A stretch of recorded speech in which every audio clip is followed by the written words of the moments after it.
Let's bring in Matthew Whitaker, former acting attorney general under Donald Trump. Matt, good morning to you. Good morning. Okay, so the nuclear weapon angle certainly changes it. It's not like, they didn't turn over a menu from a state dinner or a napkin or a note from Kim Jong-un. This apparently is alleged to be something called a special access program document, which is higher than top secret. You know all about that. You can't reveal any of that stuff in public. We can't talk about that, Steve. You can't. Exactly right. So what we can talk about is what the people can expect to see today. If the deadline was 3 o'clock, Donald Trump is now encouraging the Department of Justice to release the subpoena. What are we going to see? When are we going to see it? And will we ever see the affidavit, which is the roadmap to why they wound up there?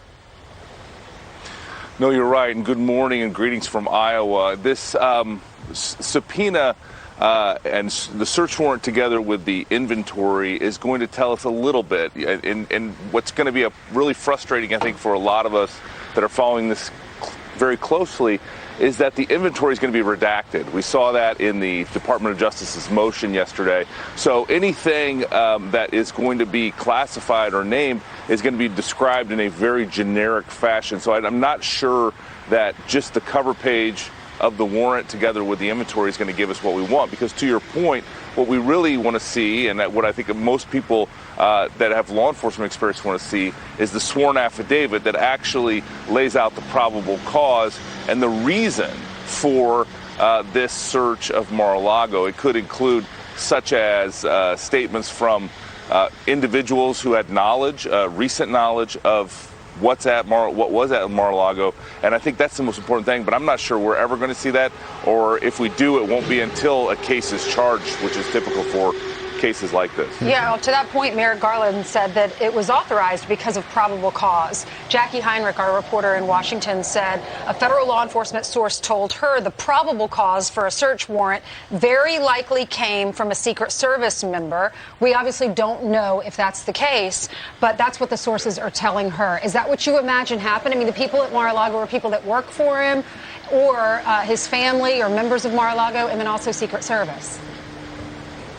So I know the judge in this case has been a little controversial, but the standard is typically that you want the probable cause and the information that supports that probable cause to issue this warrant to be fresh. And so they're going to have had someone with recent knowledge of where this evidence was and what the crime that was allegedly committed would be. And so, there's been a lot of speculation as to who or if. But it seems to me that would be a typical situation. You would have a person with recent knowledge that had talked to the FBI about this confidential or classified information. So, Matt, the way we understand it is June 6th, they have this meeting. The president drops by and says, anything you guys need, I appreciate what you do.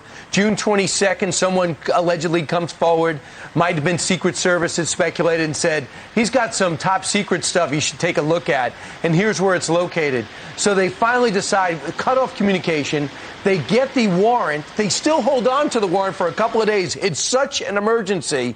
And then they got to wait for him to leave in order not to cause a scene. So he's gone in New Jersey and New York City. And then they raid his place. And the word is the Justice Department did it in a low-profile way not to create this firestorm. How clueless are they to think they could just line up with guards, take over a compound for 9 hours with the FBI and countless trucks, along with with airplanes, and not think it's going to create a firestorm? How much of an emergency can it be if they hold on to the warrant for a couple of days and don't do anything? Brian, you're absolutely right. This has caused a complete firestorm they should have anticipated, and it does demonstrate how insulated on the fifth floor the Department of Justice is. Merrick Garland said one thing that I just disagree with, and he said that this, obviously DOJ policy, they need to use the least intrusive means for obtaining this evidence. In this case, they went in with, dozens of agents to execute a search warrant, and there had to be a way to not cause this firestorm. They didn't want to do it. They wanted this attention, and they wanted to, I think, demonstrate that Donald Trump is under investigation. They wanted this attention? They wanted this attention, you think? Brian, there's so many other ways to get this information, either to continue to negotiate, they could have turned up the heat with a second subpoena. They could have, they took this step and they crossed a line that they intentionally did, and they knew that it was going to cause this firestorm, and now they have it, and it seems to me that they didn't get what they wanted when they executed the search warrant, so they're trying to walk it back. It's going to be very interesting in the coming days what we learn. Like, for example, does this have anything to do with January 6th? Did they go in there on one premise and they trying to pull out things to help an investigation? Matt, thank you very much for joining us from Iowa. Why are you in Iowa? You're not there. Game? Are you live there? Field of Dreams?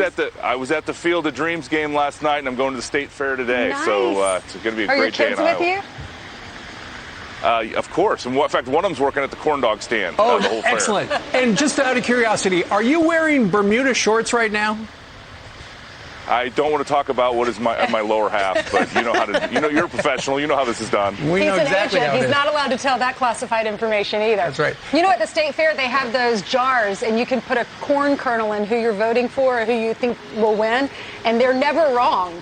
It's interesting, but that's usually during a presidential election, I think, isn't during it? the caucus years. Yep, they had Teddy Roosevelt. All right, listen, Matt, thank you very much for joining us. Go have something wrapped in bacon. It will be fried for sure. College football player from Iowa. Yeah, exactly. All right, meanwhile.